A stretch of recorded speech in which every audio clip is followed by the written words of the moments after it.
What would you do if your ex-husband, the man who shattered your world, flaunted his new younger model in your face, calling her pure class, while you were still picking up the pieces of your life? Now what if, just as he's basking in his smug victory, you reappear, not broken and defeated, but stepping out of a $500,000 Bentley, owned by a man who could buy and sell your ex 1,000 times over? This isn't a fairy tale. This is the story of Catherine Davenport and how she served the coldest, most luxurious revenge imaginable. Stick around because you won't believe the delicious twists in this tale. Catherine Davenport stared at her reflection in the rain-streaked window of the small coffee shop, but she didn't see herself. She saw a ghost, a pale imitation of the woman she used to be. It had been 6 months since the divorce was finalized, 6 months since Mark had walked out of their 15-year marriage with a dismissive wave and a check that felt more like an insult than a settlement. He had taken the best years of her life, her youthful optimism, her unwavering loyalty, and traded them in for a newer model. Her name was Isabel, a 20-something art gallery assistant with a vapid smile and a penchant for designer knockoffs. Mark, a man who had built his modest wealth on Catherine's quiet support and inheritances, had become insufferable in his new life. He paraded Isabel around their old haunts, a living, breathing trophy of his supposed upgrade. The last time Catherine had run into them at a charity gala she'd been attending with a friend, Mark had cornered her by the silent auction table. "Catherine, you remember Isabel?" he'd said, his voice dripping with condescension. Isabel had offered a tight, insincere smile, her eyes flicking over Catherine's simple black dress with disdain. "Of course," Catherine had replied, her voice steady despite the tremor in her hands. Mark had then leaned in his voice, a conspiratorial whisper that was loud enough for everyone nearby to hear. "You see, Catherine Isabel is, well, she's pure class, a woman of taste. You can't buy that." The implication was clear. Catherine, with her quiet elegance and preference for substance over style, was a relic of the past, a woman who lacked the refined sensibilities of his new paramour. The words had stung more than she cared to admit. They had echoed in her mind for weeks, a cruel mantra of her own perceived inadequacies. Pure class. The phrase was a dagger, twisting in the still raw wound of her betrayal. Mark had always been a master of the subtle, put down the carefully crafted insult that left you bleeding long after the conversation was over. Catherine took a sip of her now cold latte. The bitterness of the coffee, a pale reflection of the bitterness in her heart. She was 42, starting over in a world that felt alien and unforgiving. The settlement, while not insignificant, was a pittance compared to what she had contributed to their shared life. Mark had been clever hiding assets and exploiting legal loopholes she had been too heartbroken to fight. So she was living in a small rented apartment, a far cry from the sprawling suburban home she had so lovingly decorated. She was working a part-time job at a local library, the quiet and the books a balm to her frayed nerves. It was a life of quiet desperation, a life she felt she was destined to live out in the shadow of Mark's new, glittering existence. Her phone buzzed on the table, a message from her best friend Sarah. "Drinks tonight, my treat. You need to get out of that apartment." Catherine smiled, a genuine, albeit small, smile. Sarah had been her rock, her unwavering champion through the whole sordid affair. She was the one who had dragged Catherine out of bed on the darkest days, who had listened to her endless rants about Mark and Isabel, who had reminded her time and time again that her worth was not defined by a man who wouldn't know class if it bit him on his perfectly tailored trousers. She typed back a quick reply. "Yes, please. I need a drink. Or 10. That evening, as Catherine was getting ready, she caught her reflection in the mirror again. The same ghost stared back at her, but this time something was different. A flicker of defiance sparked in her tired eyes. She was done being the victim. She was done letting Mark's words define her. She was Catherine Davenport, and she was not a woman to be trifled with. She might be down, but she was far from out. She just needed a chance, a spark to reignite the fire that Mark had tried so hard to extinguish. Little did she know that spark was about to ignite a wildfire. As she put on her favorite dress, a simple but elegant navy blue sheath that she hadn't worn in years, she felt a sliver of her old self returning. The dress was a reminder of a time before Mark, a time when she was a confident, ambitious young woman with dreams of her own. She had put those dreams on hold for him, for their family, for a life that had ultimately been a lie. No more, she whispered to her reflection. No more. She met Sarah at a chic little wine bar downtown, a place they used to frequent in their single days. The bar was buzzing with the energy of a Friday night, the air thick with laughter and conversation. For the first time in a long time, Catherine felt a sense of possibility, a feeling that her life wasn't over, that it was just beginning. "You look different," Sarah said, her eyes wide with surprise as Catherine slid into the booth. "In a good way, a very good way." "I feel different," Catherine replied, a genuine smile gracing her lips. "I'm done mourning the past. It's time to start living for the future." They ordered a bottle of expensive champagne, a celebration of Catherine's newfound resolve. As they clinked their glasses, Catherine felt a sense of liberation, a feeling that she was finally breaking free from the shackles of her past. The night was young, and for the first time in a very long time, so was she. 2 months later, Catherine was a different woman. The quiet librarian had been replaced by a confident, radiant version of herself. She had taken a course in art history, a passion she had long suppressed, and had started volunteering at a local art gallery. The work was unpaid, but it was fulfilling in a way her old life had never been.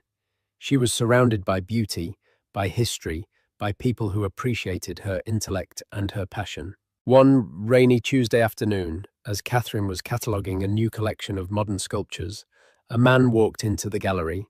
He was tall, with a rugged, handsome face and eyes the colour of a stormy sea. He was dressed in a bespoke suit that probably cost more than her car, but he wore it with an air of casual indifference. He moved with a quiet confidence that was both intimidating and alluring. He introduced himself as Damien Sterling, a name that meant nothing to Catherine at the time. He had a keen eye for art, and they spent the next hour discussing the sculptures, their conversation flowing as easily as if they had known each other for years. He was intelligent, witty, and surprisingly down-to-earth for someone who exuded such an aura of wealth and power. When he left, he handed her his card. "If you ever want to discuss art over dinner, give me a call," he said, his voice a low, rumbling baritone that sent a shiver down her spine. Catherine had stared at the card for a long time after he left. Damien Sterling, CEO of Sterling Industries. A quick Google search had revealed that he was not just a successful businessman, he was a billionaire, a titan of industry, a man whose name was synonymous with power and influence. She had almost thrown the card away, convinced that a man like him would have no real interest in a woman like her. But then she remembered her promise to herself, her vow to embrace life and its possibilities. So she had called him. Their first date had been a whirlwind of luxury she could have only dreamed of. A private helicopter ride to a Michelin-starred restaurant on a secluded island, a moonlit walk on a private beach, a conversation that delved into their deepest hopes and fears. Damien was nothing like the arrogant, self-obsessed men she had encountered in her previous life. He was kind, compassionate, and genuinely interested in her thoughts and opinions. He saw her, truly saw her, in a way that Mark never had. Their relationship had blossomed quickly, a whirlwind romance that felt both surreal and incredibly real. Damien treated her like a queen, showering her with affection and gifts, but it was his genuine care and respect that had truly won her over. He had helped her heal, helped her rediscover the woman she was always meant to be. Which brought her to this moment, sitting in the passenger seat of Damien's Bentley Mulsanne, a car that was the epitome of luxury and class. They were on their way to a charity auction, the very same one where Mark had delivered his cruelest blow. Catherine was nervous, her hands clasped tightly in her lap. "You okay, Damien?" asked his hand covering hers. "I'm fine," she lied, a nervous smile playing on her lips. "Just a lot of memories. You don't have to do this, he said, his voice soft and reassuring. "We can go somewhere else." "No," she said, her voice firm. "I need to do this. For me." He squeezed her hand. "Then I'll be right there with you." The Bentley pulled up to the grand entrance of the hotel where the auction was being held. A valet rushed to open the door, his eyes widening in awe at the sight of the magnificent car. As Damien stepped out, a hush fell over the crowd of paparazzi and onlookers. He was a man who commanded attention without even trying. Then he turned and offered his hand to Catherine. She took a deep breath and stepped out of the car, her heart pounding in her chest.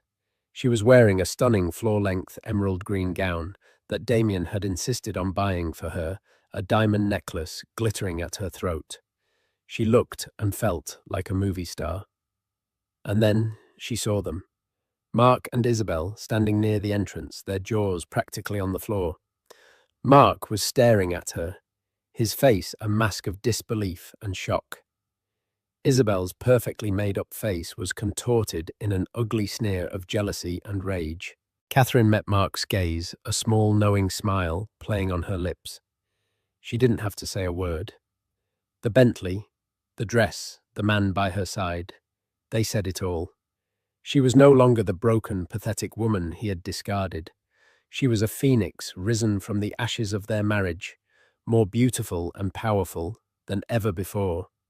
As Damien wrapped his arm around her waist and guided her towards the entrance, Catherine couldn't help but savor the moment. This was not about revenge. Not really. It was about redemption. It was about reclaiming her power, her self-worth, her life. And as she walked past her ex-husband, leaving him standing there in stunned silence, she knew with absolute certainty that the best was yet to come. The look on his face was worth more than any settlement, more than any apology. It was the look of a man who had just realized he had made the biggest mistake of his life. The charity auction was a blur of champagne, polite conversation, and the clinking of glasses. Catherine moved through the opulent ballroom on Damien's arm, a vision of elegance and grace. She was aware of the whispers that followed them, the curious glances from people who recognized Damien and were no doubt wondering about the identity of the stunning woman by his side.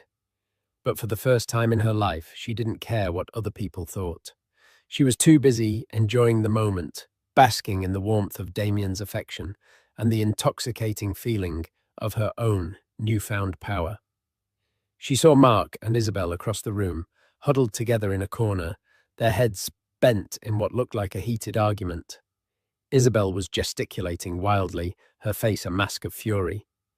Mark looked pale and shaken, his eyes constantly darting towards Catherine and Damien, a mixture of awe and envy in his gaze. Later in the evening, as Catherine was chatting with a group of art collectors, Mark approached her, his face a carefully constructed mask of nonchalance. Isabel was nowhere in sight. "Catherine," he said, his voice a little too loud, a little too jovial. "You're looking... well." "I am well, Mark," she replied, her voice cool and composed. "So, that's your new friend?" he asked, gesturing towards Damien, who was engaged in a conversation with the host of the event. "He is," she said, a small smile playing on her lips. "Impressive car," he said, trying to sound casual, but the jealousy in his voice was palpable. "He must be doing well for himself." "He is," she repeated, her smile widening. Mark's facade of nonchalance began to crack. "Look, Catherine, about what I said. At the last auction, I was out of line. I was going through a lot, and you were a cruel, condescending jerk," she finished for him, her voice laced with an icy calm. "Yes, I remember."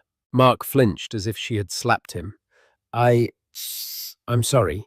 He stammered, his eyes pleading with her for some kind of absolution. Catherine looked at him, at the man who had caused her so much pain, and she felt Nothing.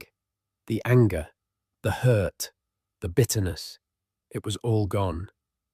All that was left was a sense of pity. Pity for this small, insecure man who had to put others down to feel good about himself. "I don't need your apology, Mark," she said, her voice softening slightly.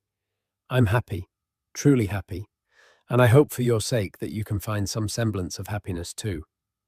With that, she turned and walked away, leaving him standing there, his apology hanging in the air like a bad smell. She found Damien by the French doors that led out to the terrace. He was looking at her, a proud, loving smile on his face. "Everything okay?" he asked, his hand finding the small of her back. "Everything is perfect," she said, leaning her head on his shoulder. They stepped out onto the terrace, the cool night air a welcome relief from the stuffy ballroom. The city lights twinkled below them, a sea of a million tiny stars. He apologized. "You know," she said, her voice a soft whisper. "And what did you do?" he asked, his thumb gently caressing her back.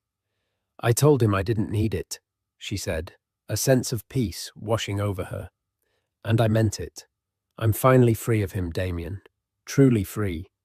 He pulled her closer, his lips finding hers in a tender, passionate kiss. "I'm glad," he whispered against her lips, "because I have no intention of ever letting you go." As they stood there, wrapped in each other's arms, Catherine knew that this was not just a fairy tale romance. It was real, it was deep, and it was something she had never thought she would find again. She had not just found a new love, she had found herself. And that was the greatest treasure of all. Meanwhile, inside the ballroom, Isabel had finally found Mark. Her face was a thundercloud of rage. "What was that all about?" she hissed, her voice low and venomous. "You were practically begging her for forgiveness." "I was just being polite," Mark muttered, avoiding her gaze. "Polite. You look like a pathetic puppy dog begging for scraps," she sneered. "And did you see her? That dress, that necklace, and that man. He's Damien Sterling, Mark. Do you have any idea who he is?" "I know who he is," Mark said, his voice barely a whisper. "And you just let her walk all over you?" she demanded, her voice rising in pitch. "You who told me she was a washed-up, pathetic nobody. You who told me I was the classy one. I didn't know." Mark stammered, his face pale, with a mixture of fear and humiliation. "Well, you know now," she said, her voice dripping with contempt. "And let me tell you something, Mark. You better fix this. You better find a way to get back what you lost. Because I'm not going to be the consolation prize in your pathetic little life." She turned on her heel and stormed off, leaving Mark alone in the middle of the crowded ballroom, his world crumbling around him. He had thought he had it all. The beautiful young mistress, the successful business, the life of luxury he had always craved. But in one single evening, it had all turned to dust. He had lost Catherine, the one person who had truly loved him, and he had gained what? A shallow, materialistic woman who would leave him the moment a better offer came along.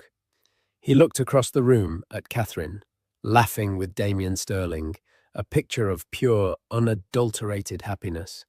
And for the first time, he saw her not as his ex-wife, not as the woman he had discarded, but as the woman he had lost. The woman who was and always had been pure class.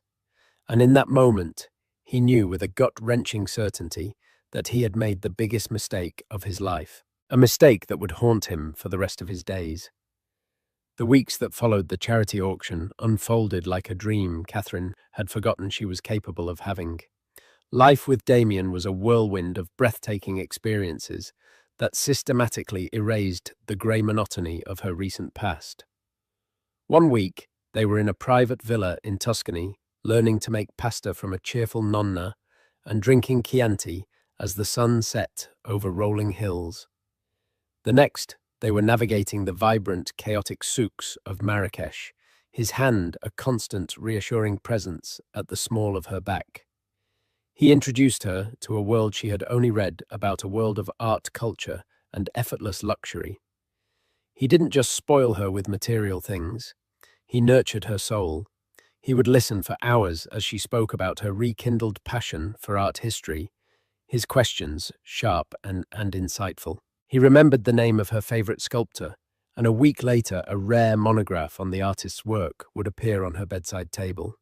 He celebrated her intellect, cherished her opinions, and looked at her with an adoration that made her feel like the most captivating woman in the world. For the first time since Mark's betrayal, Catherine felt whole. She felt seen, yet even in the brightest Tuscan sun, a small persistent shadow lingered.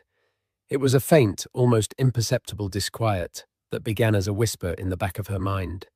The perfection of it all felt constructed. It was too seamless, too flawless, like a movie set where every prop was perfectly placed. The doubt was a bitter aftertaste to the sweetest wine, a discordant note in a beautiful symphony. The anomalies were small at first, easily dismissed. There was the black leather briefcase he always carried, a sleek modern attaché that was always locked and never left his side. Once she'd jokingly asked what was inside State Secrets. He had simply smiled a charming but deflective smile and changed the subject. Then there were the phone calls. He would occasionally step away to take a call, his voice dropping to a low, intense murmur. She once walked onto the terrace as he was ending one, and she heard him say in a clipped, hard tone, "Just ensure the surveillance is discreet. No contact. I only need to know his patterns." He saw her, and his face instantly softened. The predatory hardness vanishing as if it had never been there.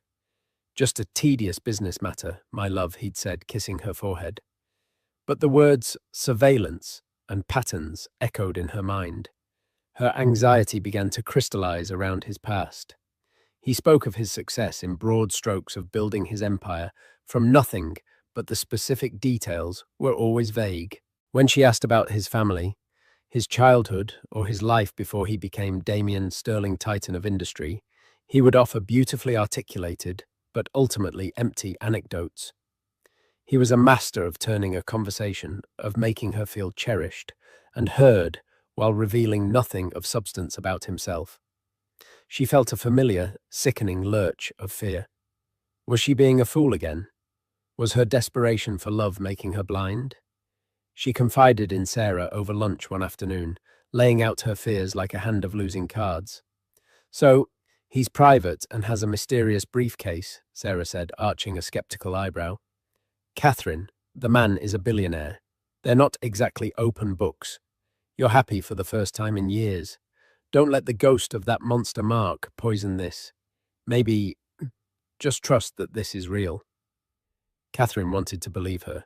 She tried to force the doubts down, labeling them as post-traumatic paranoia. But she couldn't shake the feeling that she was a character in a play, and she was the only one who hadn't read the script. The feeling that his arrival in her life at that exact moment at that specific gallery was too perfect a coincidence. The breaking point came on a Tuesday evening. They were dining in his penthouse, a stunning duplex that seemed to float above the city lights. A private chef had prepared a spectacular meal. The wine was exquisite, and the jazz playing softly in the background was an embodiment of sophisticated romance. It was perfect, and the perfection was suffocating her.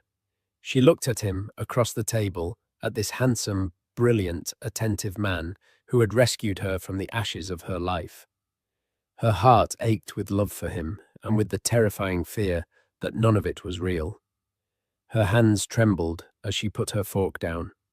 "Damien," she began, her voice barely a whisper, yet it cut through the soft music like a shard of glass. "I have to ask you something." He immediately gave her his full attention, his brow furrowed with concern. "Anything, Catherine. You know that."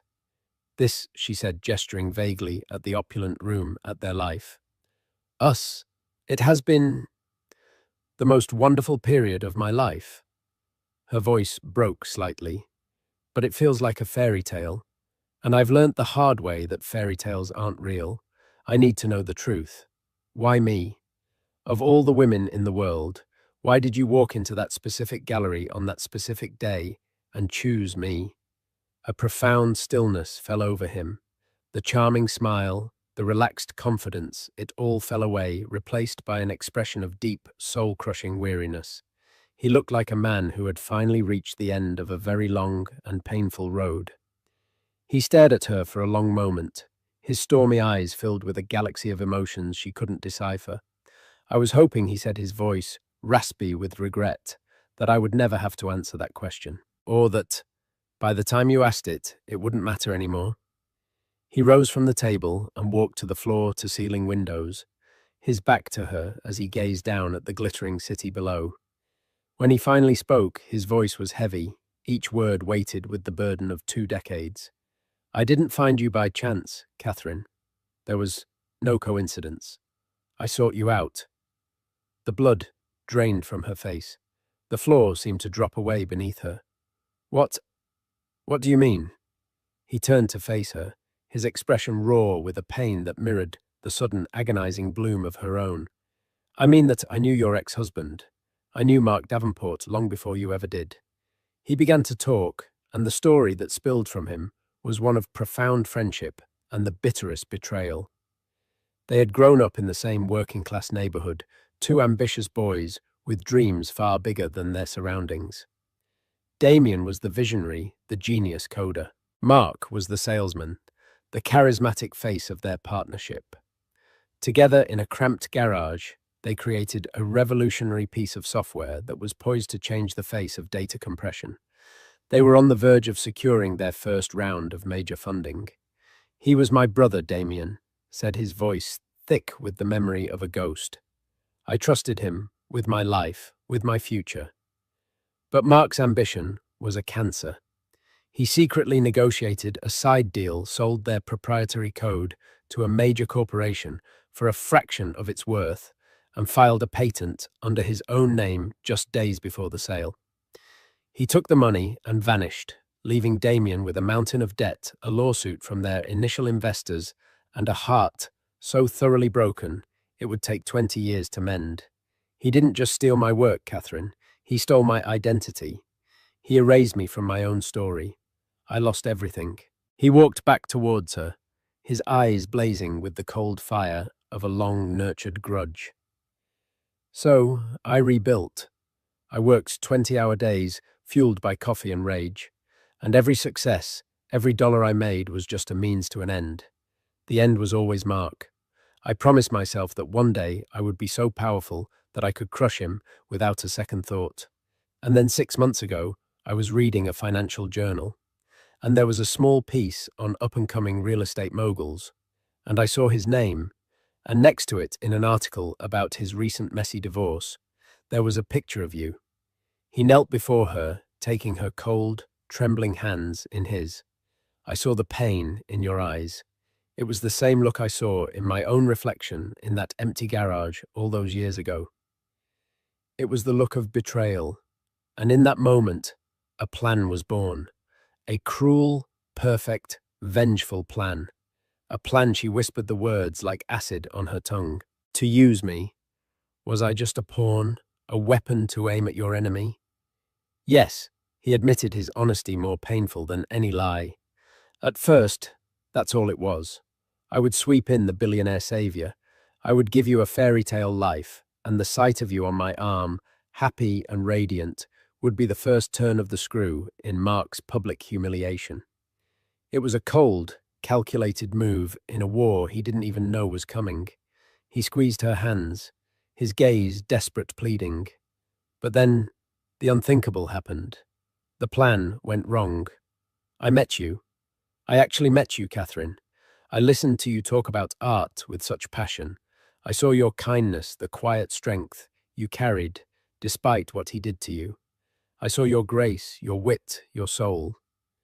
And somewhere between discussing Renaissance sculpture and laughing over a spilled glass of wine, my cold-blooded revenge plot was hijacked by my own heart. I fell in love with you. Hopelessly. Completely. I'm not in love with Mark's ex-wife, he said, his voice cracking. I am in love with Catherine Davenport. I should have told you. God, I know I should have.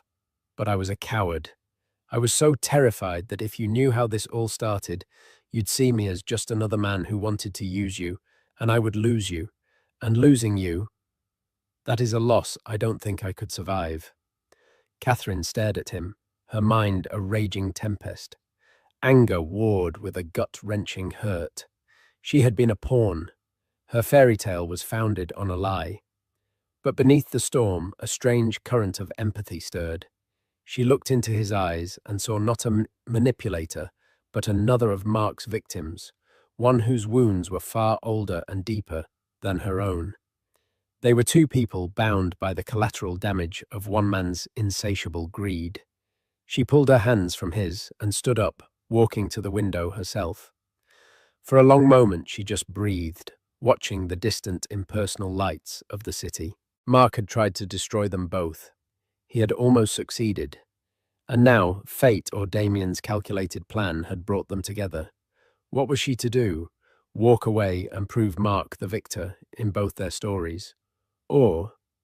She turned back to face him. The tears were gone, replaced by a glint of steel in her eyes that Damien had never seen before. A cold, magnificent fury. "He didn't just steal a company from you, Damien," she said, her voice low and steady. "He stole 15 years of my life. He tried to extinguish my spirit, and he almost succeeded." A slow, dangerous smile touched her lips. "You wanted to use me as a weapon. Fine, but a weapon doesn't just want to be brandished. It wants to be fought." She walked towards him, her earlier vulnerability gone, replaced by the chilling resolve of an avenging angel. "So what happens now?" she asked, her voice dropping to a conspiratorial whisper. "When does the real war begin?" Damien looked up at her, a mixture of awe and adoration on his face. This was not the end he had feared. This was a beginning he had never dared to imagine. He rose to his feet, a matching fire in his own eyes. "Now," he said, a slow, predatory smile spreading across his face. "Now we show him what real class looks like when it comes for its pound of flesh." The plan was not born in a single flash of inspiration, but was meticulously crafted over weeks in the glass-walled study of Damien's penthouse, a room that became their veritable war room. Spreadsheets glowed on oversized monitors, displaying the intricate web of Mark's financial holdings, while piles of legal documents and corporate reports covered the vast mahogany desk. It was here that Catherine's transformation from a wronged woman to a formidable queen on the corporate chessboard was completed. Initially, she had been a passive observer, watching with a kind of awed horror as Damien moved his invisible armies into place. But soon her intimate knowledge of Mark's vanities and weaknesses became their most potent weapon. "He's over-leveraged on the new waterfront development," she pointed out one night, tracing a line on a blueprint. "He bought it for the prestige to get his name on the building. He told me it was his legacy. That's his ego talking. Squeeze him there, and he'll panic." Damien looked up from his screen, a slow smile of genuine admiration spreading across his face. "Catherine Davenport," he said, his voice low with respect. "You are a terrifyingly brilliant woman." She felt a blush rise to her cheeks, but it wasn't from shyness. It was the hot thrill of empowerment. She was no longer just a victim of Mark's story. She was actively, ruthlessly co-authoring its final chapter. Their strategy was a masterpiece of corporate strangulation executed with surgical precision. Through a labyrinth of shell corporations, Damien's team began acquiring Mark's debt from lenders, becoming his silent, unseen creditor. They identified his most talented project manager, a woman named Helen, who Mark consistently underpaid and took for granted, and lured her away with an offer so generous it was life-changing. Her departure caused a critical project to stall, sending ripples of uncertainty through his investors. The crown jewel of their strategy was the sabotage of the Apex Tower deal, a partnership that would have secured Mark's company for the next decade. Damien, using an anonymous proxy, presented a competing bid that was only marginally better, but was structured with an elegance and security that made Mark's offer look clumsy and desperate. When the news broke that Mark had lost the deal, he flew into a volcanic rage. Catherine could picture it perfectly. Mark, red-faced and sputtering, blaming everyone but himself. His world was being systematically dismantled, and he had no idea the architect of his ruin was the man he'd wronged 2 decades ago, aided by the woman he had so arrogantly discarded. His relationship with Isabel, already a fragile construct of money and vanity, shattered under the pressure. The night before the shareholder meeting, Isabel confronted him in their sterile white-on-white apartment. "What is happening, Mark?" she demanded, her voice sharp and devoid of its usual syrupy sweetness. She was holding a stack of overdue invoices from a couture boutique. "My cards are being declined." "My cards?" "It's a temporary cash flow problem," Mark snarled, loosening his tie as if it were a noose. "The market is volatile. You wouldn't understand." "Oh, I understand that the pure class lifestyle you promised me is evaporating," she retorted, her eyes cold and hard. "I understand that you look like a frightened little man who is in way over his head. Did you see the look on Catherine's face at that auction? She looked like she owns the world. And you look like you're about to lose it." The words hit him like a physical blow because they were the absolute terrifying truth. The day of the shareholder meeting dawned grey and oppressive, a perfect mirror of Mark's mood. The hotel ballroom was filled with anxious-looking investors, their polite murmurs doing little to hide the palpable tension.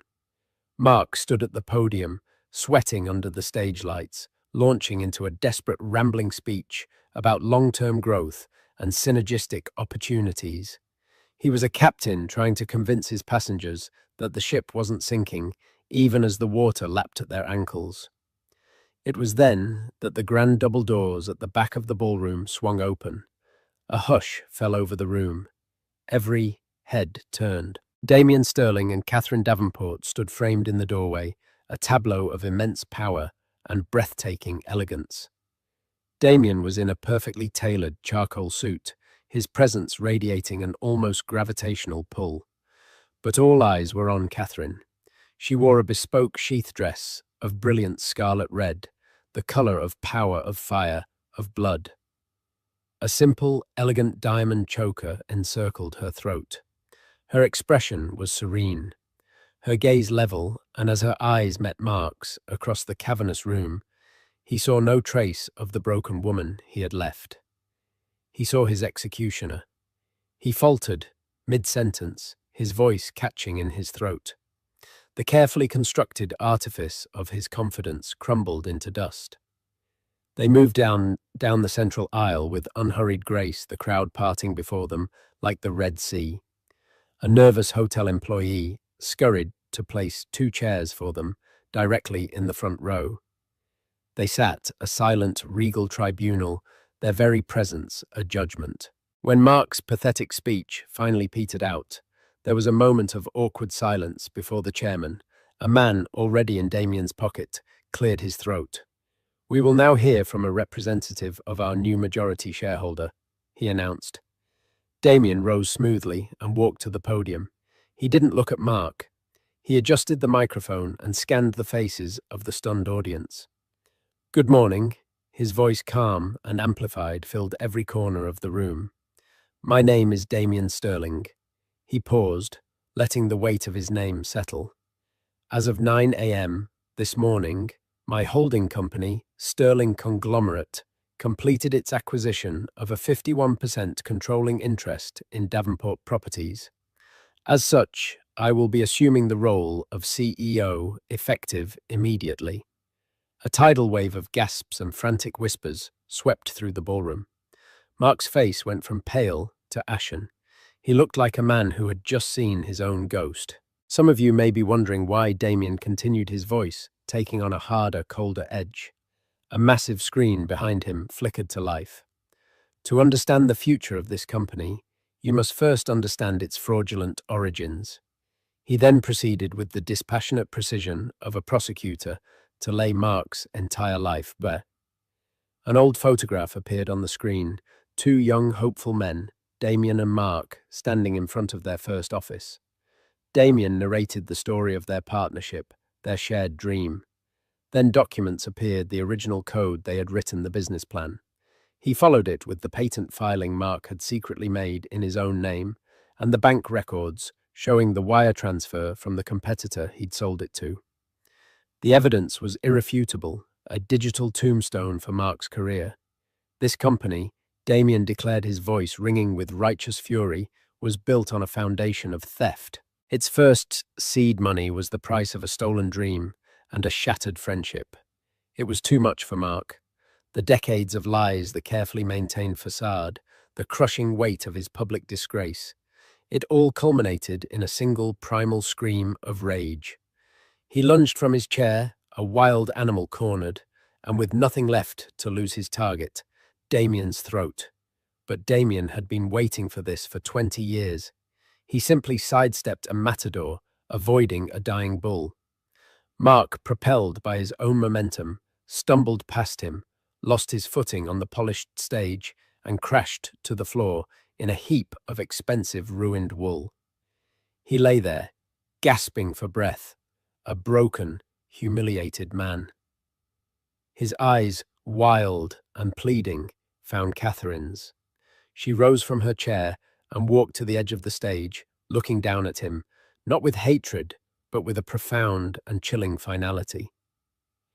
She took the microphone from its stand. "I am Catherine Davenport," she said, her voice clear and steady, resonating with an authority no one in that room had ever heard from her before. "For 15 years, I was married to this man. For 15 years, I supported him. I believed in him, and I built a life with him, all while he harbored this rotten secret."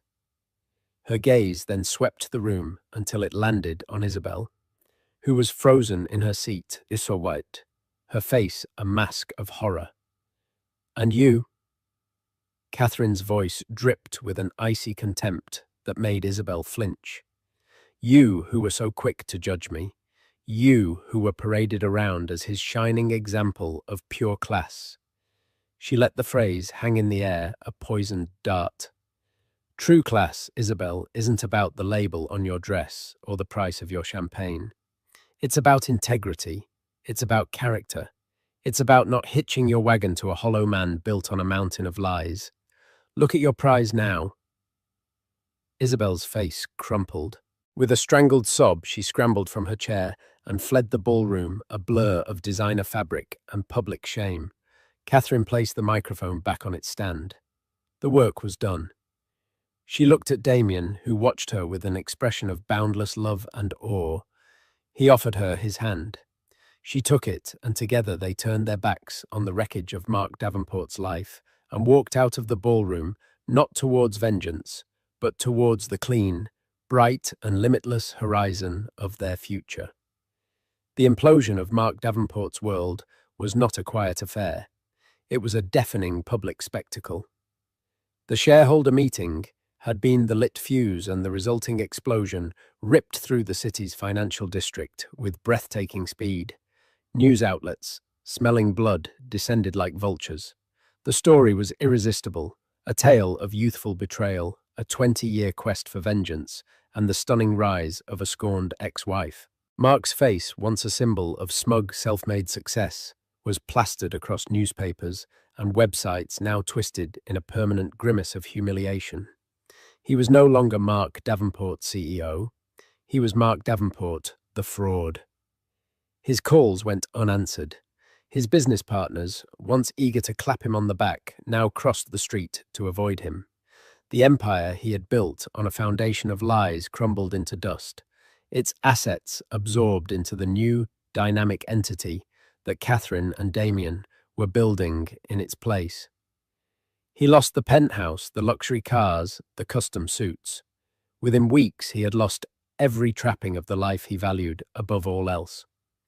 The last Catherine heard of him was through a short, pitying article in a local tabloid that Sarah had sent her, accompanied by a single word, karma.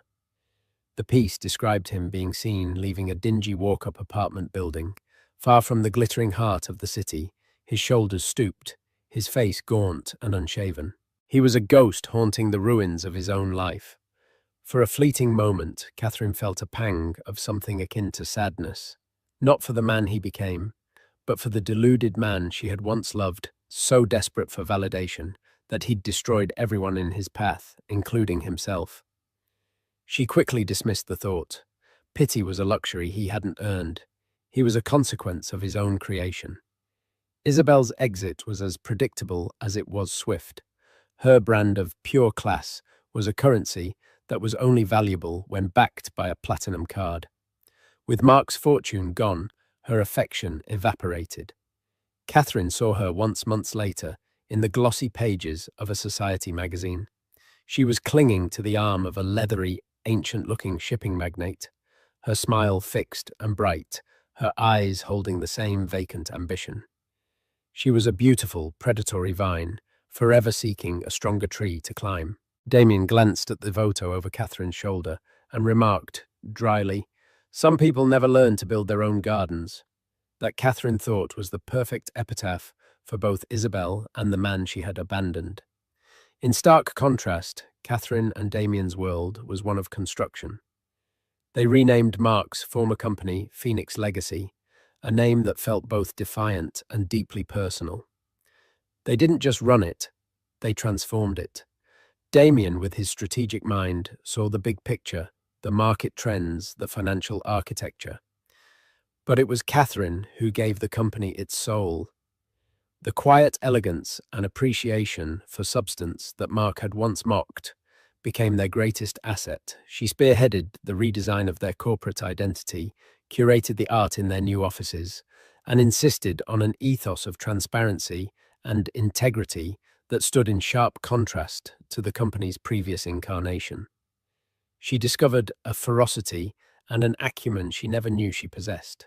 In boardrooms seated beside Damien, she was not his consort, but his partner, his equal. Her insights were sharp, her instincts unerring. There were moments during tense negotiations where she would watch Damien operate and see a flicker of that cold, ruthless strategist he had been forced to become. She saw the predator that had hunted Mark down. The sight no longer frightened her, but it was a sobering reminder of the price of their victory. It was a darkness they both carried, a shared scar from a war they had won. Vengeance, she learned, wasn't a clean, satisfying act. It left a residue, an echo in the quiet moments. This realization coalesced one evening several months later. They had escaped the city for their home on the coast, a modern glass house perched above the Pacific. The chaos had settled, and a new peaceful rhythm had taken its place. Yet Catherine felt a persistent low-level hum of disquiet. As they walked along the shore, the waves pulling at the sand, she finally gave voice to the question that had been haunting her. "Do you ever regret it, Damien?" she asked. Her voice almost carried away by the wind. "The way we did it, the totality of it." Damien stopped walking, his gaze fixed on the distant, blood-orange smear of the sunset. He was silent for a long time, the only sound, the cry of a lone seagull. "I don't regret taking back what was mine," he said finally, his voice low and heavy with reflection. "He built a career on my ruin. Justice required a balancing of the scales." He turned to face her, his sea storm eyes filled with a vulnerability she had only seen a few times. "But I do regret the necessity of it. I regret the 20 years I spent letting that anger fuel me. It was like an engine inside me, Damien. Everything I did, every success, every acquisition, it was all just another step on the path back to him. I was a prisoner of my own crusade." He reached out his hand, gently tucking a strand of her hair behind her ear. "I look at what he became, a bitter, hollow man, and I have to wonder, what part of me became like him along the way? I was so focused on the destination that I didn't realize how much the journey was poisoning me." His voice cracked slightly. "When I met you, it was the first time in 2 decades I did something that wasn't about Mark. It was about you. And I was so terrified. I was afraid that you'd see the monster he had created in me and that you'd run." Tears welled in Catherine's eyes as she finally understood the true depth of his burden. Her pain had lasted for a year. His had festered for a lifetime.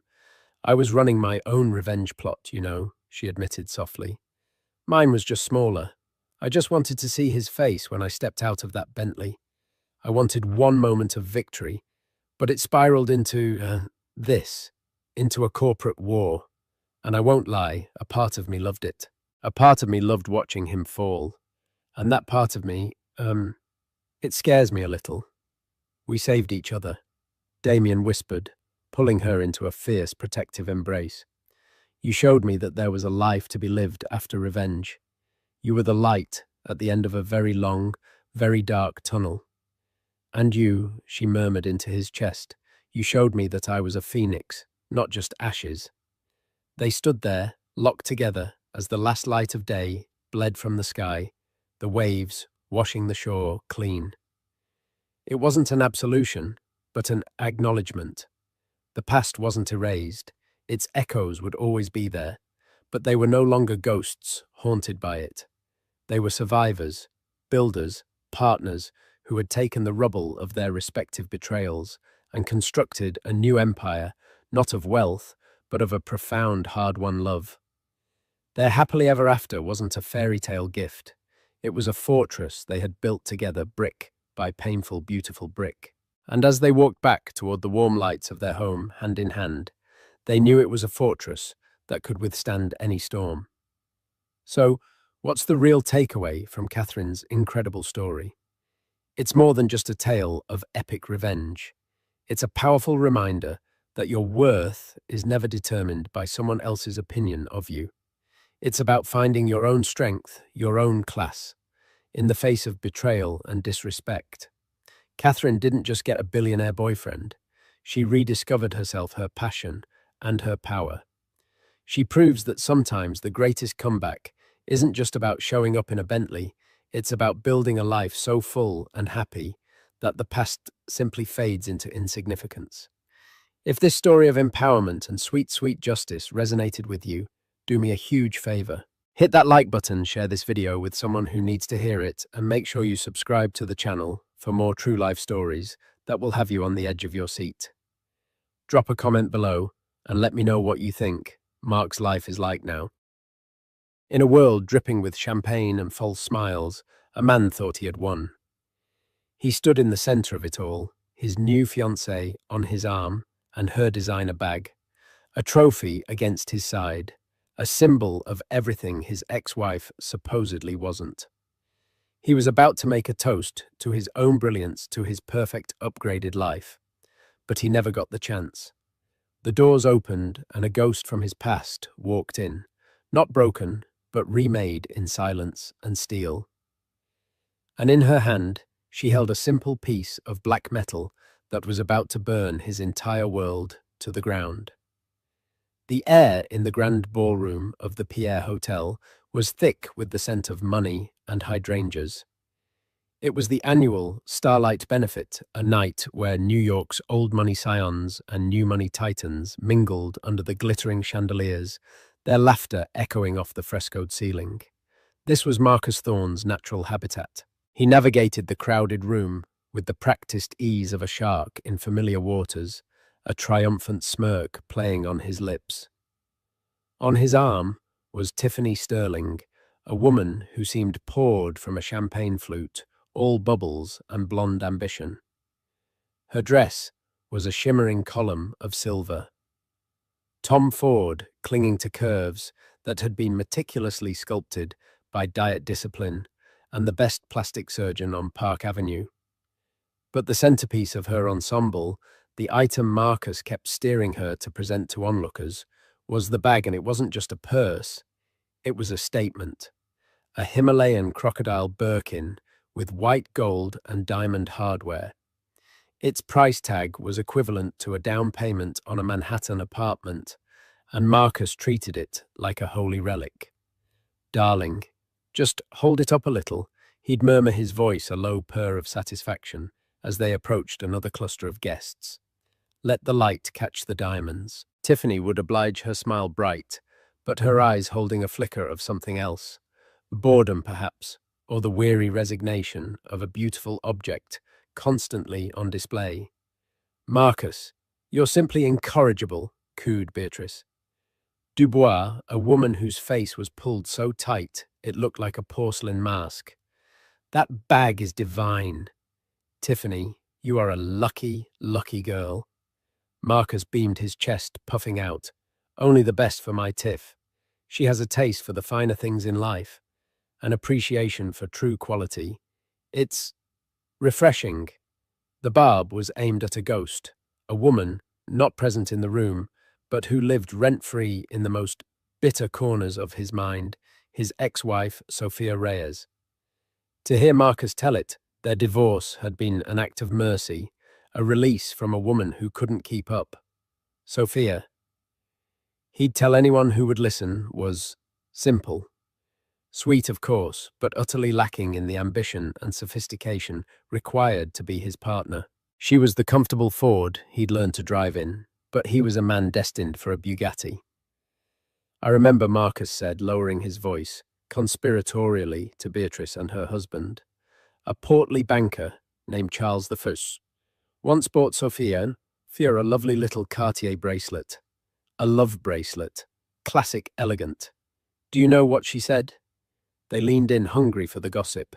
She said, "That's nice, but did you see the fundraiser for the animal shelter hit its goal?" He chuckled, a dry, dismissive sound. Her priorities were always, quaint. She couldn't understand that for people like us, these things. He gestured vaguely at the glittering room, the diamonds, the Birkin. They aren't just things. They are markers. They are the language of success. What he failed to mention was the context. He'd given Sophia the bracelet the day after she had been laid off from her job as a data analyst, a job she loved. He had presented it not as a comfort, but as a solution, as if a gold bangle could patch the hole in her professional confidence.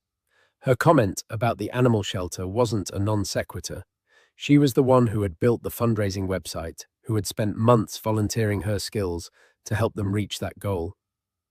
The bracelet had felt like a dismissal of the work that truly mattered to her. Their marriage had unraveled in a series of 1,000 such moments. Marcus, a senior vice president at a cutthroat investment firm, saw the world as a ladder.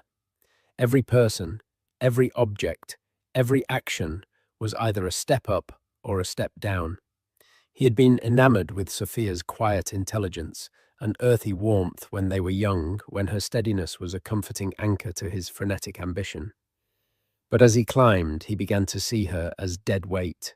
He started criticizing her clothes, her friends, her refusal to play the sycophantic games his career demanded. He'd come home from a day of boardroom battles and sneer at the simple, delicious meal she'd cooked. "Pasta again, Sophia. Do you know how many empty carbs are in this?" He'd mock her for choosing to read a novel instead of the Wall Street Journal, for preferring a hike in the woods over a stuffy Hamptons polo match. He saw her contentment as a lack of drive. Her integrity he labelled as naivete. Her kindness was a weakness. The final straw had been his affair with Tiffany, the daughter of a real estate magnate he was desperate to court. The affair was as transactional as it was passionate. Tiffany offered him a direct line to the social and financial stratosphere he craved, and he offered her the validation of being chosen by a man others saw as a rising star. The divorce had been brutal. Marcus's lawyers, a team of piranhas in bespoke suits, had painted Sophia as an ungrateful woman who was trying to leech off her husband's hard-earned success. They highlighted her modest background, her lack of contribution to the marital assets, conveniently ignoring the years she had supported him emotionally and financially, while he was still clawing his way through business school. They made her feel small, foolish, and utterly alone. In the end, Sophia had walked away with little more than her personal savings and a bruised heart. She had signed the papers with a hand that barely trembled her face, a mask of weary calm. Marcus had expected tears, screaming matches, a dramatic breakdown. He had been almost disappointed by her quiet dignity. It was as if she had simply let go. He'd told himself it was because she knew she couldn't win. It never occurred to him that she had simply stopped wanting to play his game. Now, a year later, Marcus was on top of the world. He was engaged to Tiffany. His deal with her father had gone through, and his name was whispered with a new level of respect in the circles he admired. This party, this bag, this woman, it was all proof of his victory. Speaking of quaint, Marcus continued, his eyes scanning the room. I heard Sophia is working for some non-profit now, something to do with sustainable tech. So earnest. So predictable. He shook his head with mock pity. I do hope she's happy in her own little way. Well, not everyone is cut out for this world, Tiffany added, patting his arm. Her voice was as smooth and hard as a polished stone. She had secured her man, and in this rarefied world, that was a victory in itself. She glanced down at her Birkin, then back at Marcus, a silent acknowledgement of their pact. She provided the pedigree, he provided the public adoration and the endless stream of luxury goods to prove it. It was a fair trade. The evening wore on a symphony of clinking glasses and calculated compliments. Marcus held court, retelling his polished anecdotes, his gaze continually returning to the Himalayan Birkin, as if it were the source of his power. He was so absorbed in his own performance, so drunk on the validation he had engineered, that he didn't notice the subtle shift in the room's energy. It wasn't a sudden event. It was a slow, creeping change, like a tide turning. It started near the grand entrance, a ripple of silence that began to spread outwards. Conversations faltered. Heads turned. The ambient chatter of the room dipped by several decibels. Charles the banker was the first in their group to notice. "Who is that?" he muttered, his eyes fixed on the doorway. Marcus, annoyed by the interruption to his monologue, followed his gaze. And that's when his perfectly constructed world began to fracture.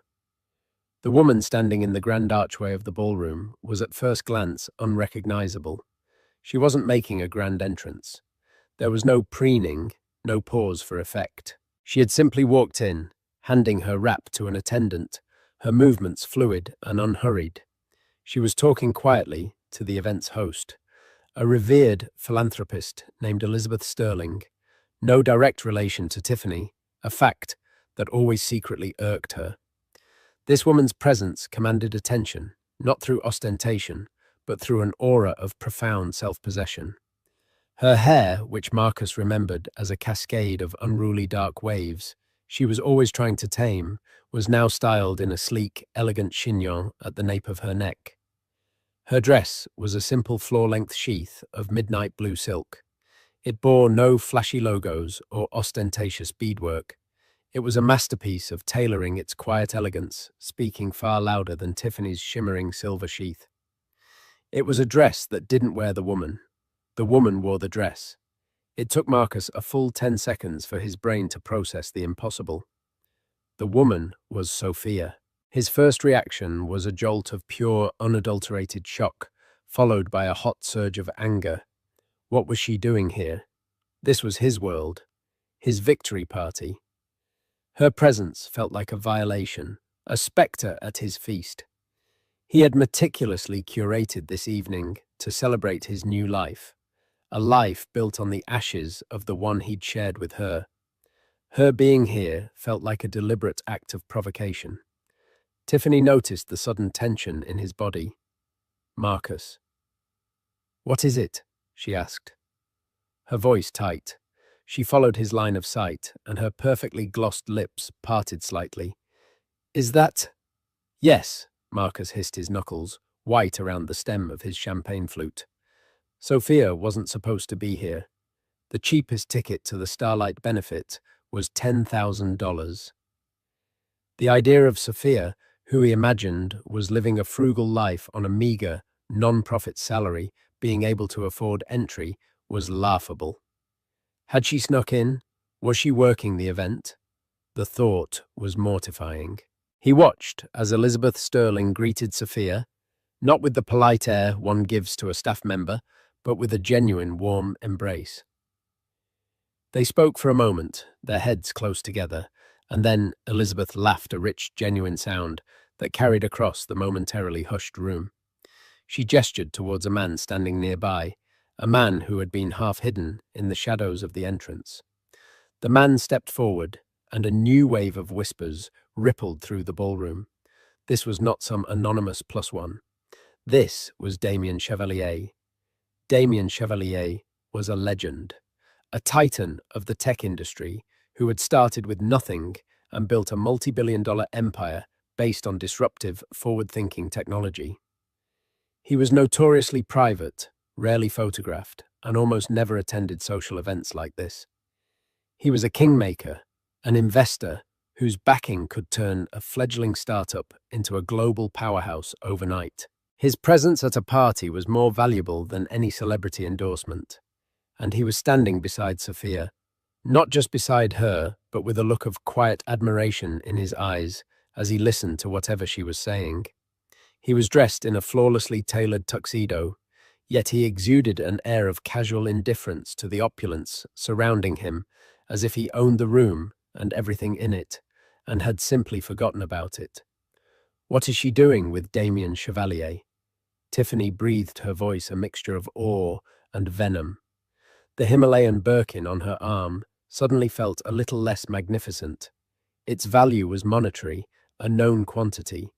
The value of standing next to Damien Chevalier was immeasurable. Marcus couldn't speak. His mind was racing, trying to assemble a narrative that made sense. Was she his new assistant? His charity case? He desperately clung to any explanation that kept her beneath him in the rigid hierarchy he had built his life around. The idea that she could be there as Chevalier's peer, or worse, his partner, was a cognitive dissonance his ego could not withstand. "It must be a mistake," he finally managed to say, his voice strained. "She must have tricked him somehow. She's a nobody." But even as he said it, he knew it sounded weak. Sophia looked anything but a nobody. She moved through the room with a grace he'd never seen in her before. It wasn't the skittish, apologetic way she used to navigate these events with him, always feeling slightly out of place. This was a new Sophia, a woman who looked like she belonged. People were gravitating towards her, drawn by the magnetic pull of her companion and her own serene confidence. The host, Elizabeth Sterling, led Sophia and Damien towards the main bar located near where Marcus and Tiffany were standing. Marcus's heart began to pound, a frantic, suffocating rhythm against his ribs. He wanted to flee to grab Tiffany and disappear into the crowd. But he was paralyzed, rooted to the spot by a horrifying cocktail of dread and morbid curiosity. As they drew closer, he could hear snippets of their conversation. The beta testing results for Phase 2 were even better than we projected, Sophia was saying to Chevalier. Her voice was the same, yet different, firmer, more resonant with authority. "The energy efficiency is off the charts. We're on track for a Q4 launch." Chevalier nodded, a rare small smile touching his lips. "I never doubted it for a second, Sophia. Your projections are always conservative. It's one of the things I most admire about you." Projections. Phase 2. Q-launch. This was the language of boardrooms and business plans, not the quaint chatter of a non-profit worker. This was the language he spoke, and she was speaking it fluently with the man who could buy and sell Marcus's entire company before breakfast. They reached the bar. Sophia ordered a sparkling water with lime. Damien ordered a scotch. The bartender, accustomed to serving the city's elite, took their orders with practiced deference. Then came the moment that would be seared into the memory of everyone who witnessed it. Sophia reached into her small, understated clutch, a simple, elegant navy leather piece that probably cost a fraction of Tiffany's Birkin, but looked infinitely more sophisticated. She pulled out a card to pay for their drinks, a gesture more symbolic than necessary at an event where most things were complimentary or billed to a table. She didn't flash it. She didn't make a show of it. She simply handed it to the bartender. But there was no mistaking what it was. The card was a solid, weighty black. Not plastic, but anodized titanium. In the center was the iconic face of a Roman centurion. It was the American Express Centurion card, the legendary black card. The Centurion card was the stuff of myth, an invitation-only holy grail for the ultra-wealthy. It had no preset spending limit, Its holders were rumored to be able to shut down a Gucci store for a private shopping spree to acquire front-row tickets to sold-out shows that had been unavailable for months to charter a private jet with a single phone call. It was a key that unlocked the world, and it was offered only to a select few who spent and earned on a scale most people couldn't even fathom. And Sophia Reyes, his simple, quaint, unambitious ex-wife, had just handed one to the bartender. The bartender froze, his professional composure honed by years of serving billionaires and celebrities shattered for a brief telling second.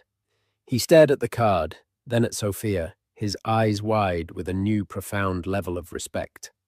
Marcus felt the blood drain from his face. The air in his lungs seemed to solidify. The smug satisfaction he had felt just moments before curdled into a thick, choking sludge of disbelief and horror.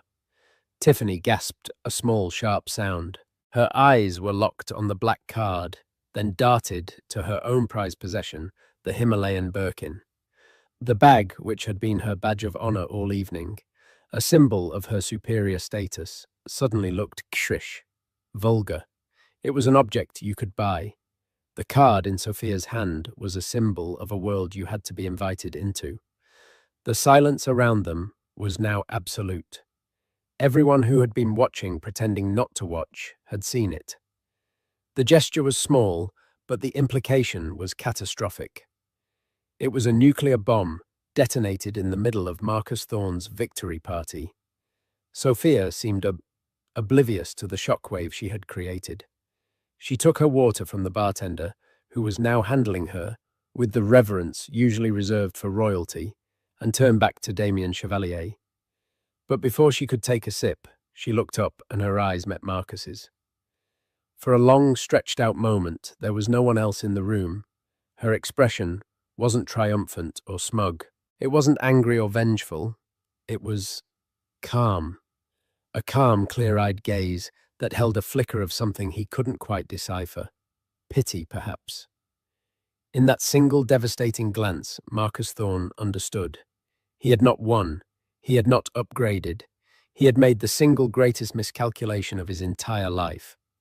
The woman he had discarded as worthless had not only survived, she had soared to heights he could only dream of. And she hadn't needed a man to get her there.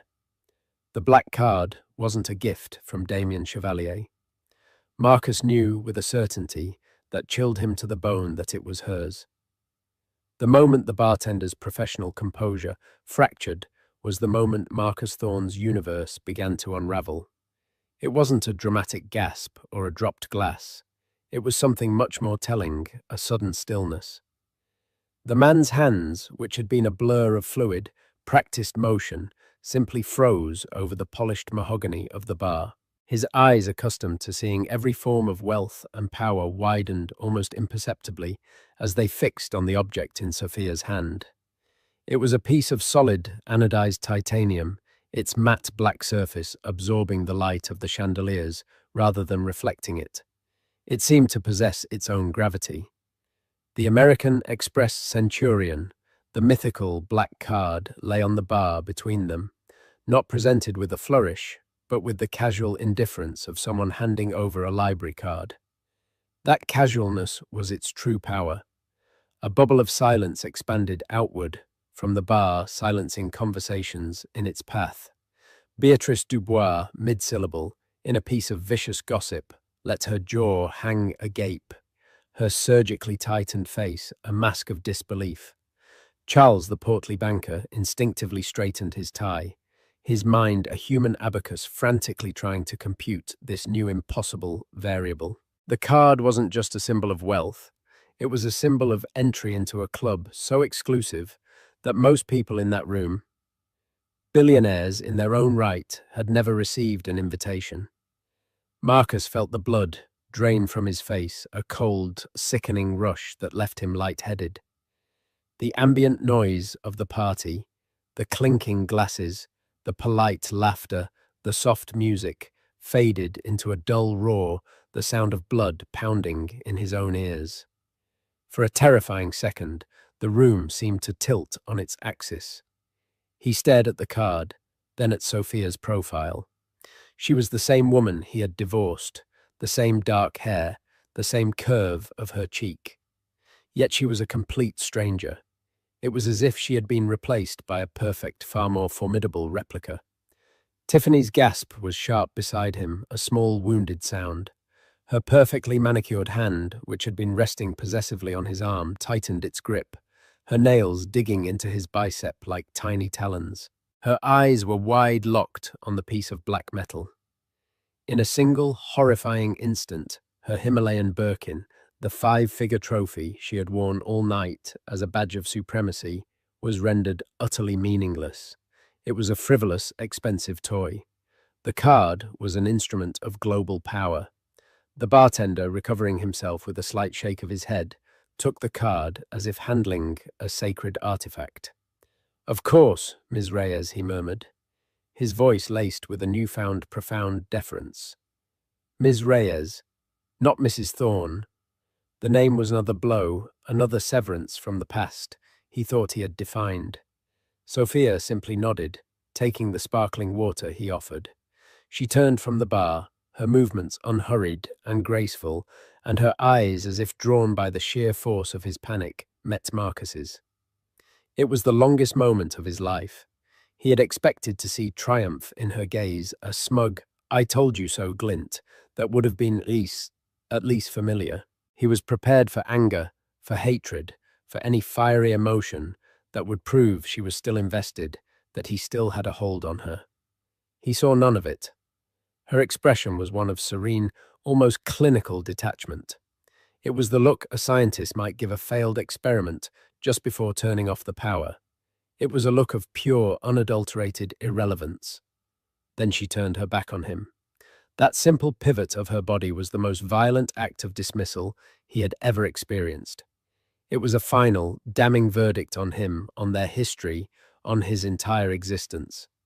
It said with more eloquence than any words, "You are done. You do not matter anymore." She turned back to Damien Chevalier and resumed their conversation, the two of them enclosed in a bubble of quiet power, leaving Marcus on the outside, a ghost at his own feast. The spell was broken.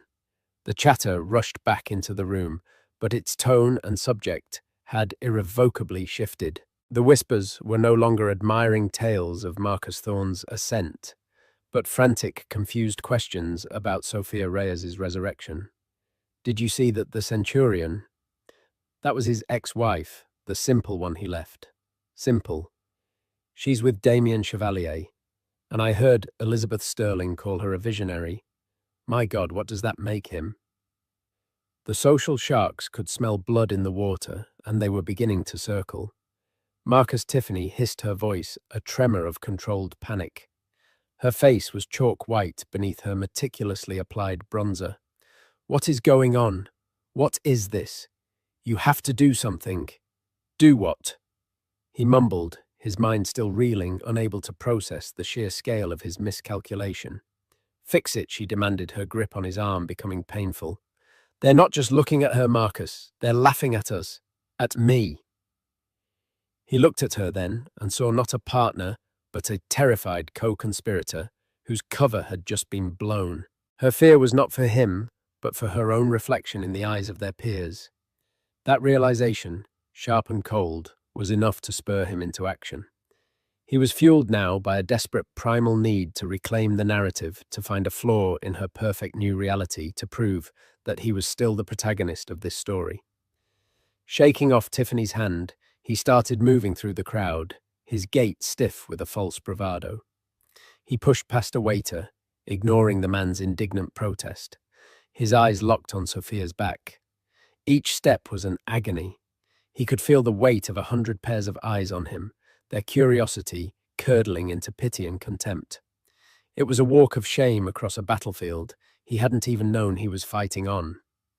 He reached the circle of power, where Sophia stood, with Chevalier, the event host, Elizabeth Sterling, and a United States senator.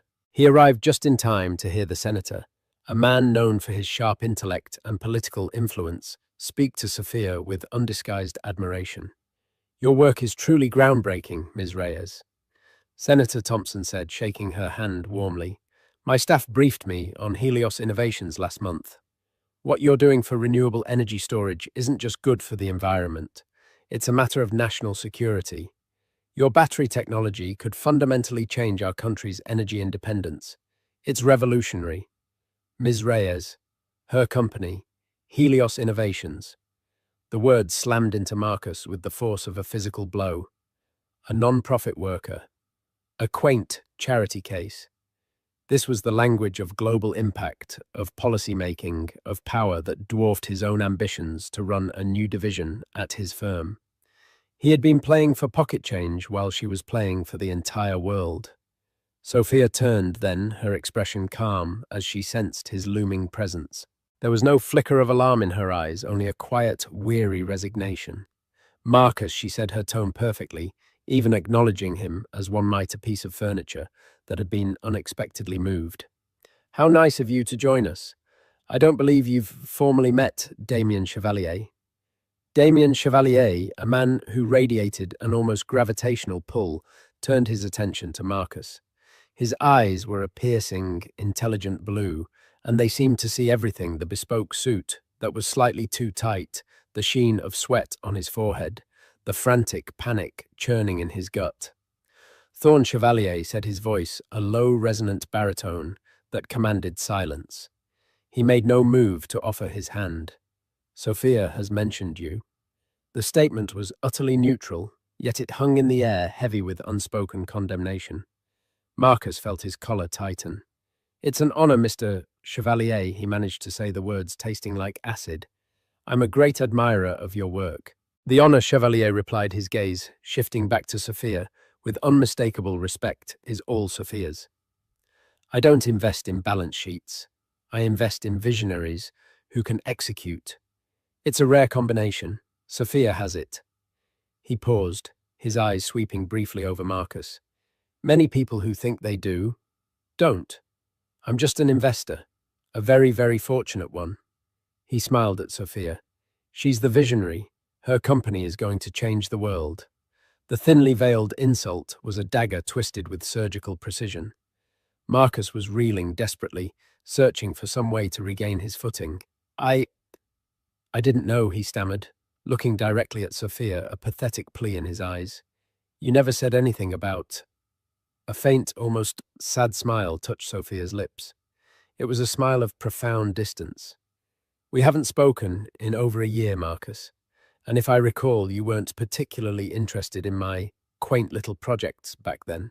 The word quaint struck him with the force of a physical memory. He flashed back to a Sunday morning in their old apartment, Sophia excitedly showing him a proposal she'd written for a local community garden, her face lit with passion. He remembered scoffing, not even looking up from the business section of the paper. That's quaint, honey, he'd said, but some of us have to focus on the real world. He felt the eyes of the senator and Elizabeth Sterling on him, now their expressions cool and appraising. They understood. In that single moment, his entire carefully crafted persona as a brilliant, ambitious man of the world dissolved, revealing the petty, insecure tyrant underneath. Looking for an ally, a lifeline, he glanced back towards where he'd left Tiffany. She was gone. He scanned the room and saw her across the ballroom, huddled with a group of her friends. She caught his eye, and for a split second, her mask of fury was replaced by one of cold finality. Then she turned her back on him, a deliberate, brutal echo of Sophia's own gesture. He was utterly alone. It was then that the lights dimmed slightly, and Elizabeth Sterling took the stage to begin the night's main event, the live charity auction. Marcus was trapped, an island of humiliation, in a sea of glittering faces. And now, for our final, most exclusive item of the evening, Elizabeth announced, her voice resonating through the suddenly hushed ballroom. A once-in-a-lifetime experience.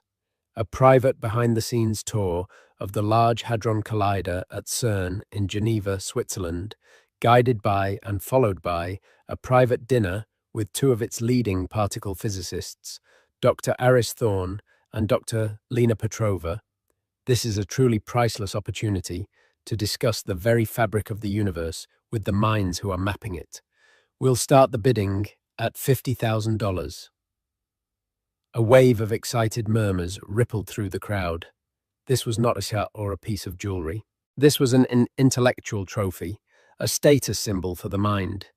50,000, a voice called out. 75. 100,000. Marcus watched his heart hammering against his ribs. He needed to do something. He needed an act of social CPR to resuscitate his dying reputation. His gaze fell upon Charles the banker, who was watching him with an expression of morbid fascination. In a moment of sheer, unadulterated madness, driven by the primal terror of social annihilation, he raised his hand. $150,000, he yelled, his voice cracking on the last word. A collective gasp went through the room. It was an aggressive, desperate leap. Across the room, he saw Tiffany's eyes widen in horror. Then a calm, clear voice cut through the silence. 200,000, said Damien Chevalier. He hadn't raised a paddle. He hadn't even raised his voice. He had simply spoken, and the room had obeyed. It was a direct challenge, a public execution. All our eyes swiveled back to Marcus. His bluff had been called on the grandest stage imaginable. His mind raced. His bonus, his stocks, his credit lines. He could cover it just barely. But it would be financial suicide. It would wipe him out, expose the flimsy scaffolding of his wealth to everyone. Backing down now was unthinkable. It was social death. Sweat poured down his back. The pressure was immense, a physical weight crushing the air from his lungs. He chose social survival over financial solvency. He raised a trembling hand. 250,000. The silence that followed was absolute. It was the silence of a cliff edge. Elizabeth Sterling on stage looked from Marcus's pale, sweating face to Damien Chevalier's impassive one. Chevalier didn't even glance at Marcus. He looked at Sophia. She met his gaze and gave a subtle, almost imperceptible shake of her head. It wasn't a suggestion. It was a quiet command. He's not worth it. Let him go. Damien gave a small nod of understanding, a flicker of amusement in his eyes. He turned his attention back to the auctioneer and gave a slight dismissive shrug. I withdraw my bid, he said clearly. The crowd gasped again, this time in confusion. Why would he back down?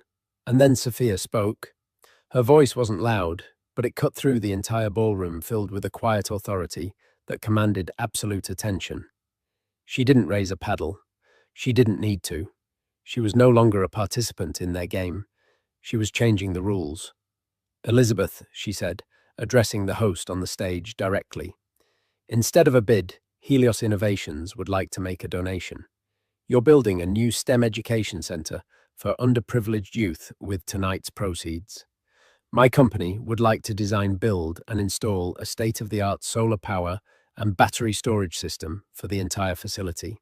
It will take the center completely off the grid, saving you an estimated $200,000 a year in operating costs forever. She wasn't finished. We will, of course, cover the full installation and a decade of maintenance. And we would also like to fund 10 full scholarships and paid summer internships at our headquarters for the most promising students from your program each year. For a second, there was only stunned silence. Then the room erupted. It wasn't the polite staccato applause of a wealthy charity auction. It was a roar, a standing ovation of genuine, unadulterated admiration. She hadn't just offered money, she had offered a future, a partnership, a sustainable legacy.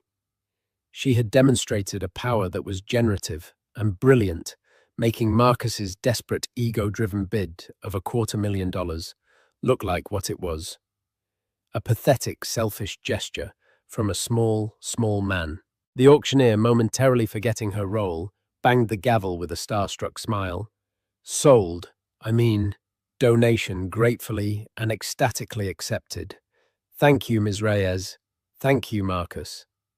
Thorne stood alone in the middle of the floor, forgotten. The applause was a physical force, washing over him, erasing him. He was a ghost in a tuxedo, watching the woman he had discarded as worthless being surrounded by a crowd of the most powerful people in the city, her quiet brilliance shining brighter than all the diamonds and flashbulbs in the world. The life he thought he had won had been a cheap counterfeit, and she had just shown him what was real. The gilded ballroom might as well have been on another planet. For Marcus Thorne, the flight from that grand room to the chaotic curb of Fifth Avenue was a descent through the circles of his own personal hell. The polite, averted gazes of the other guests, the sudden, intense interest they took in their champagne flutes as he passed the almost imperceptible smirk on the face of the doorman who held the door for him. Each was a fresh lash of humiliation. He found Tiffany by the valet stand, a rigid statue of fury carved from silk and diamonds. Her face, usually a carefully constructed mask of pleasant indifference, was contorted with a rage so pure it was terrifying. The ride back to their penthouse was a study in glacial silence. It was a thick, suffocating quiet, far worse than shouting. Marcus sat pressed against his door, the scent of Tiffany's expensive perfume, which he usually found intoxicating, now smelling cloying and sour. The Himalayan Birkin, their shared trophy, sat on the seat between them, like a tiny jewel-encrusted casket. He couldn't stop replaying the evening's events in a torturous loop. Sophia's serene face, Damien Chevalier's dismissive gaze, the thunderous applause for her donation, and the deafening silence that had followed his own pathetic bid. $250,000. The number pulsed behind his eyes, a migraine of impending doom.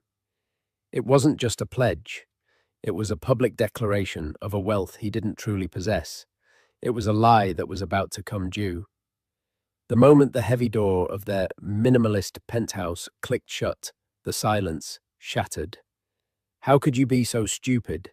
Tiffany's voice was not a shout, but a low, venomous hiss that was far more frightening. She whirled on him, her eyes blazing.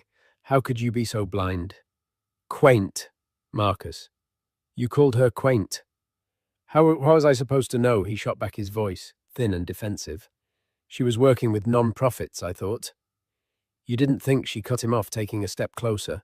That's your entire problem. You build a fantasy in your head, and you sell it as the truth. You sold it to me. You told me she was nothing, a sweet, simple little thing you had to leave behind because she couldn't keep up.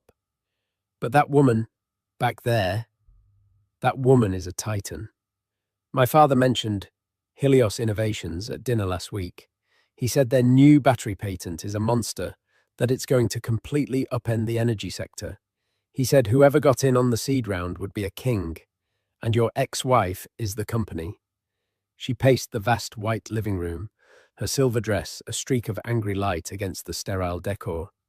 And you stood there puffing out your chest over this bag. She gestured to the Birkin with profound contempt, like a child showing off a new toy. Then you tried to get into a bidding war with Damien Chevalier, a man who could buy this entire building with the interest he earns in a week. Do you have any idea how foolish you made me look? I am a sterling. People expect me to have taste, to have judgment. And I showed up with a desperate posturing fraud. I am not a fraud, Marcus yelled the accusation, hitting too close to home. Aren't you? Tiffany stopped pacing and looked him dead in the eye. A cold, calculating light had replaced her fury. That bid, Marcus. $250,000. We don't have that. You don't have that. I've seen the credit card statements you try to hide. I know what the lease on your Porsche costs. I know what you pay for your box at the Knicks.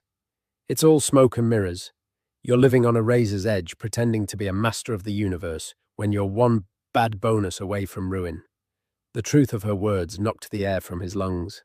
He was exposed, and not just to her, but soon to the world. The benefits organizers would be calling tomorrow to arrange the transfer of funds. His firm, which prided itself on the financial acumen of its executives, would find out. Her father, the man he had worked so hard to impress, would see him as the liability he was. He sank onto a severe-looking white sofa, the fight draining out of him, replaced by a cold, spreading dread. He was ruined. Tiffany watched him crumble, her expression devoid of pity. She walked over to her hand, and with a slow, deliberate movement, she twisted the large, flawless diamond off her finger. She didn't throw it. She placed it carefully on the surface of the marble coffee table, where it sat cold and alone. This was a transaction. Marcus, she said, her voice now eerily calm. I provided access and pedigree. You were supposed to provide momentum and power. You have failed to hold up your end of the bargain. In fact, you've become a liability. She turned and walked towards the bedroom without a backward glance. Marcus was left alone in the silent, cavernous room, staring at the glittering diamond. It was no longer a symbol of his victory, but a tombstone for a life that had never been real. Quet. As Marcus's world imploded, Sophia's expanded into a quiet, profound peace. Her exit from the gala with Damien Chevalier was the polar opposite of Marcus's shameful escape. She was stopped every few feet by people who now saw her not as an accessory, but as a principal. They didn't ask about her dress. They asked about her work. Their eyes alight with genuine curiosity and respect. In the hushed, leather-scented interior of Damien's Maybach, the city's frantic energy muted behind layers of glass, she finally allowed herself to breathe. That was quite the denouement, Damien remarked, his voice a low rumble. He wasn't looking at her, but at the passing city lights, giving her space. He played the fool's gambit. When you have nothing, you bet everything. It rarely works. I almost felt sorry for him, Sophia confessed, surprising herself. She leaned her head back, the exhaustion of the evening settling deep into her bones. It was like watching a man try to fight the ocean with a bucket. Don't waste your pity, Damien advised, his tone gentle but firm. Men like that aren't tragic figures. They're architects of their own misery. The world is full of them. He paused, then turned his piercing gaze to her. The more important question is, are you all right? Seeing him seeing what he's become. Or perhaps what he always was. Sophia was silent for a long moment, truly considering it. The story of her last 3 years was not one of meteoric rise, but of a slow, painful subterranean crawl back to the light. The divorce had been an extinction-level event for her sense of self. Marcus, with the help of his lawyers, had methodically dismantled her, convincing her that her kindness was weakness, her contentment was laziness, and her intellect was irrelevant. She remembered the first few months living in a tiny sunless apartment in a part of the city she didn't know. The world felt grey, muted. Marcus's voice was a constant cruel echo in her head, mocking her for every simple choice. She had been so lost, so utterly convinced of her own worthlessness, that some days, just getting out of bed felt like a monumental achievement. That was her rock bottom, the belief that he had been right about her all along. The change began not with a bang, but with a flicker.